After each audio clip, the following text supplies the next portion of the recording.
शेख सुलेमान और काजी यजीद का मुकालमा। पुराने ज़माने की बात है, बगदाद में एक निहायत मशहूर आलिम और काजी यजीद बिन सईद रहते थे। इल्म व फज़ल में बेमिसाल और दरबार खिलाफत में बड़ी इज्जत रखते थे, मगर उनकी शान और शौकत देखकर आम लोग हैरान रह जाते।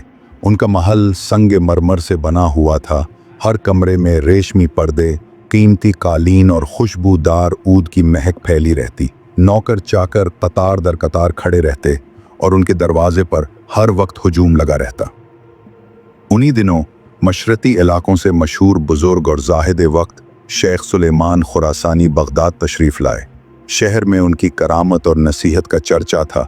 एक दिन उन्हें खबर मिली कि काजी यजीद सख्त बीमार हैं। सुन्नत नबवी सल्लल्लाहु अलैहि वसल्लम के मुताबिक शेख ने उनकी इयादत का इरादा किया। जब वो काजी के महल के करीब पहुंचे तो देखा एक वसी व अरीज दरवाज़ा, जिस पर सुनहरी नक्श व निगार थे।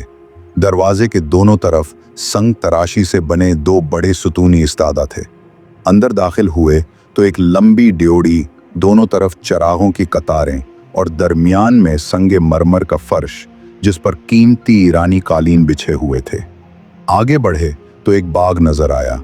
हर तरफ खुश रंग फूल, दरमियान में एक बड़ा हौज, जिसके बीच में संगे मरमर का फवारा पानी उछाल रहा था। बाग के कोने में नौकर चाकर खरामा खरामा चलते फिरते, बाज फूल तोड़कर गुलदानों में सजा रहे थे, बाज कीमती बर्तन साफ कर रहे थे। शेख की आंखों में हैरत के साथ एक संजीदा चमक उभरी।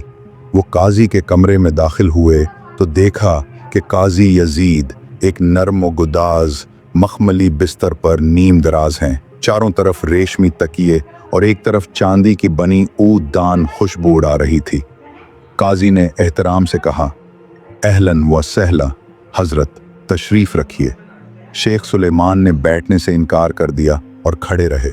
काजी ने इसरार किया, मगर उन्होंने कहा, बैठना तो बाद की बात है, पहले एक सवाल का जवाब दीजिए। काजी ने ताज्जुब से कहा, पूछिए। शेख, आपने इल्म किससे हासिल किया? काजी, बड़े जलील व कदर मशाइख व मुहद्दिसीन से। शेख, और उन्होंने इल्म किससे लिया? काजी, ताबाइन से। शेख, ताबाइन ने किससे सीखा?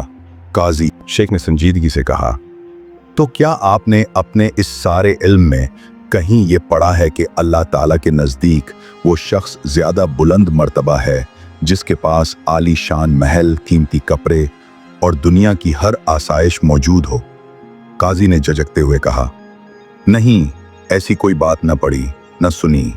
शेख ने मजीद कहा, तो क्या आपने ये सुना है कि जो लोग दुनिया की जेब और जीनत से मुंह मोड़कर आखिरत के लिए तैयारी करते हैं, फुकरा और मसाकीन से मोहब्बत रखते हैं और हर वक्त मौत और हिसाब को याद रखते हैं, अल्लाह ताला के नज़दीक वही इज्जत पाते हैं? काजी खामोश हो गए। शेख की आवाज़ बुलंद हुई, काजी साहब, आपने अपना दिल उन लोगों की ज़िंदगी पर मुतमईन कर रखा है, रसूलुल्लाह की सादगी पर, सहाबा किराम की तनात पर, या दुनिया परस्त बादशाहों और जालिम फिरौनों के तरीक़े पर? यह सुनकर काजी का चेहरा जर्द हो गया, आंखों में आंसू भर आए और बदन कांपने लगा। शेख ने आखिरी जुमला कहा, जब एक आम दुनियादार तुम्हें इस हाल में देखता है तो कहता है, अगर ये आलम ऐसे हैं तो हम क्यों बदली? तुम्हारी दुनिया से मोहब्बत बहतों की तबाही का सबब बन रही है। काजी ज़ब्त न कर सके, फूट फूट कर रोने लगे। कुछ दिन बाद जब वो सेहतमंद हुए तो दिल में एक इनकलाब बरपा था। उन्होंने कज़ा का ओहदा छोड़ दिया, तमाम जायदाद खैरात कर दी और मक्का मुकर्रमा जा बसे। वहाँ एक छोटे से हुजरे में सादा कपड़ों और मामूली खाने के साथ बाकी ज़िंदगी इबादत और ज़हद में गुजारी, यहाँ तक कि वहीं वफ़ात पा गए।